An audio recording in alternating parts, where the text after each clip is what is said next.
BJP মারা গেল কিনা বিজেপি মারল, এটা কিন্তু আমার কাছে বড় কথা না।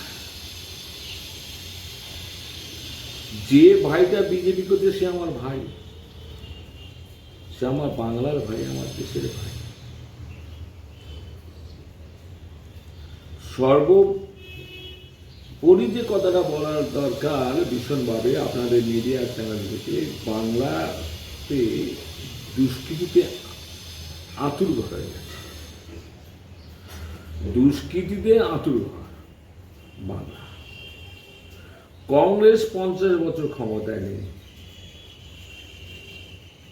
তা বলে আমি বলছি না এই দুষ্কৃতিতে আঁতুরঘর তৈরি করেছে 100 দিনের সরকার, বিজেপি সরকার, আমি সে কথাও বলছি না। আমি বলছি যে কংগ্রেস ক্ষমতাচ্যুত হওয়ার পর থেকে যারা বাংলাতে ক্ষমতায় ছিল, ক্ষমতায় ছিল, তারা অসৎ মানুষদের প্রশ্রয় দিয়ে, তাদেরকে সাহস দিয়ে, তাদেরকে মদত দিয়ে ক্ষমতা থাকার জন্য তাদের সাহস বাড়িয়ে দিয়েছে। কোনো রকমভাবে প্রতিরোধ করার চেষ্টা করেনি। আর বিশেষ করে দুর্নীতিগ্রস্ত যারা হয়, এদের কাজ হচ্ছে এ লৌকো করা, সচরাচর।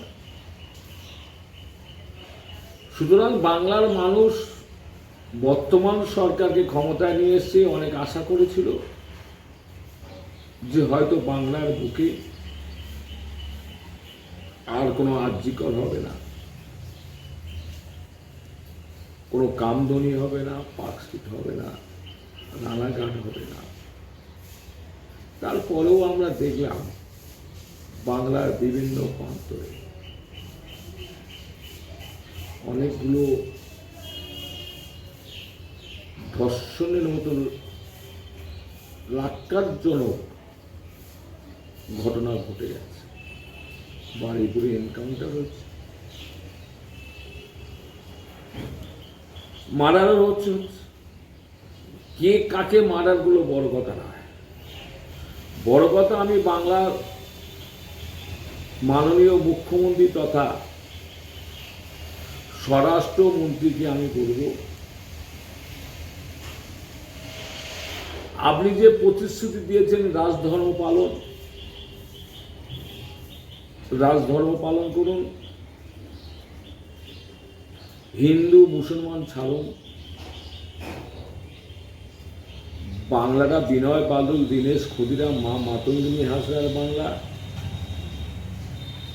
নেতাজি সুভাষচন্দ্র বোসের বাংলা, বিশ্বকবি রবীন্দ্রনাথ ঠাকুরের বাংলা, বিদ্রোহী কবি কাজী নজরুলের বাংলা। সেই বাংলার কৃষ্টি সংস্কৃতি ফিরিয়ে আনার দায়িত্ব আপনার। আপনি রাজধর্ম পালন করে এই কৃষ্টি সংস্কৃতি। আপনার নাম আর পরিচয়? আমার নাম আব্দুল রহমান মোল্লা, আমি প্রদেশ কংগ্রেস কমিটির বর্তমান সভাপতি। আমরা পরিষ্কার পরিচ্ছন্ন ভাবমূর্তি ছাড়া বিগত দিনে যাদেরকে আমরা নিজে হাতে জয়েন করেছি সেই সাইডটার লোক, আমার প্রদেশ কংগ্রেস সভাপতি শুভঙ্কর সরকার যে জয়েন করে, কিন্তু সমস্যা ছিল বিগত দিনে যে সরকার ছিল বা তার আগের সরকার ছিল, তাদের মধ্যে যে অসৎ দুর্নীতিগ্রস্ত তোলাবাজ অনেকে আছে, ডিম খাওয়ার ভয়ে, পচা ডিম খাওয়ার ভয়ে তারা কংগ্রেসের মধ্যে ঢুকতে চাইছে। কারণ রাহুল গান্ধী অত্যন্ত বুদ্ধিমান মানুষ। রাহুল গান্ধী দেখছে প্রদেশ কংগ্রেসের নেতৃত্বে বাংলার সংগঠন হচ্ছে, শক্তিশালী হচ্ছে, যেটা আগামী দিনে ক্ষমতা আসবে এবং 2029 সালে লোকসভা নির্বাচনে ভালো ফল করবে। সেই হিসাবে রাহুল গান্ধী ইমিডিয়েট তিনি প্রদেশ কংগ্রেস সভাপতিকে নোটিশ করেছেন, আমাদের যে অবজারভার আছেন পশ্চিমবাংলা প্রকাশ যোশী থেকে গিয়ে যে জয়েনিং করতে গেলে বা করাতে গেলে এআইসিসি অনুমোদন ছাড়া জয়েনিং করানো যাবে না, অর্থাৎ পরিষ্কার পরিচ্ছন্ন ভাবমূর্তি ছাড়া আমরা দলে কোনো দুর্নীতিগ্রস্ত তোলাবাজকে আমরা দলে নেব না।